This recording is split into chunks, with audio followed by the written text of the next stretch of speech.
মেথিয়ন তহসিলের আন্ডারে রিজেক্ট হয়েছিল, পুনরায় রি এক্সামিনের সুযোগ দিছে। আসসালামু আলাইকুম ওয়া রাহমাতুল্লাহ। মেথিয়ন তহসিলের আন্ডারে ফাইল রিজেক্ট হয়েছিল আমাদের শাহ আলম ভাই, আলহামদুলিল্লাহ পরবর্তীতে ট্রাইব্যুনালের মাধ্যমে ওনার ফাইলটা যেটা হয়েছে, কারণ এত কম সময় রিজেক্ট করছিল, আমার কাছে মনে হয়েছে ফাইলটা ঠিক মতো দেখে নাই। তো আমি আমাদের লয়ার টিমের সাথে আলোচনা করলাম, ওনারা কোন সাই করলো না বেস্টলি আপিল করার দরকার, যে এত কম সময়ের ভিতরে ঠিক মতো ফাইল দেখে নাই।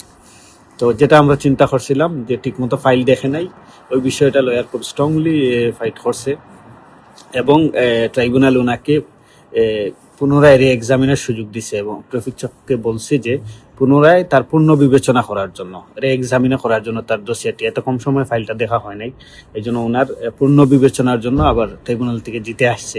মেথিয়ন তহসিলের আন্ডারে রিজেক্ট হয়েছিল 1 মাসের ভিতরে এবং আজকে আমরা জমা দিলাম, ট্রাইব্যুনাল রায় দিচ্ছে, উনি ট্রাইব্যুনাল থেকে দিচ্ছে যে পূর্ণ বিবেচনা করার জন্য। তো ওনার পুরোটা ফাইল দিলাম, আজকে উনি আপিস পেল, অথরাইজেশন প্রসিডিউর এবং পাশাপাশি অথরাইজেশন খাবাইও পাইছে, মানে কাজের অনুমতি পাইছে এবং 3 মাসের একটা আপিস পাইছে। আপনার কিছু বলার আছে?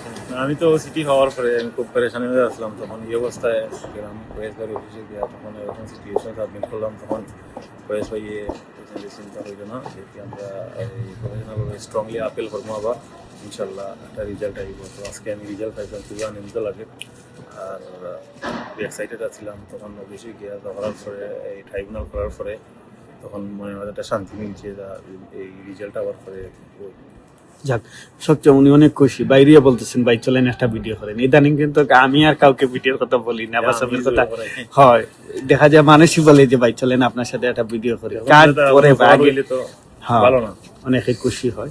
তো যাই হোক, সব মিলে আমি আপনাদেরকে বলছিলাম যে যারা মেথিয়ন তহসিলের আন্ডারে জমা দিবেন, যদি রিজেক্ট হয় হতাশ হওয়ার কিছু নেই, আপিল করবেন। বেশিরভাগ, সবাই তো আর জিতবে না, তো বেশিরভাগ মেথিয়ন তহসিলের আন্ডারে ফাইলটা যদি স্ট্রংলি আপিল করেন, যে উকিলের মাধ্যমে, কোনো নির্দিষ্ট জায়গা নাই যে ওনার মাধ্যমে করলে হবে, আপনারা যে উকিলদের মাধ্যমে কইরেন, সরাসরি উকিলদের সাথে যাইয়েন, আলাপ কইরেন, বা আমাদের প্রতিষ্ঠানেও যদি চান আসতে পারেন, অসুবিধা নেই, কিন্তু মানে আপিল কইরেন এবং নিয়মিত সিটি চেক করেন। অনেকেই ইদানিং একটা বড় ধরনের ভুল করতেছে যে নিয়মিত ওনাদের, যেহেতু অনেকেই সংস্থার ঠিকানা ব্যবহার করে থাকেন, নিয়মিত সিটি চেক করেন না। সিটি না চেক করার কারণে যাদের রিজেক্ট হয়, তারা একটা নির্দিষ্ট টাইম থাকে আপিলের জন্য, 30 দিনের মতো, ওই টাইমের ভিতরে চিঠি না নিয়ে আসার কারণে অনেকের দেখা যায় পরবর্তীতে আপিলের সুযোগটা হারান। কিন্তু আপিল থেকে যে তার সম্ভাবনা আছে, ট্রাইব্যুনাল থেকে জিততে পারেন, কোর্ট আপিল থেকে জিততে পারেন, অনেকগুলো সুযোগ আপনি মিস করবেন।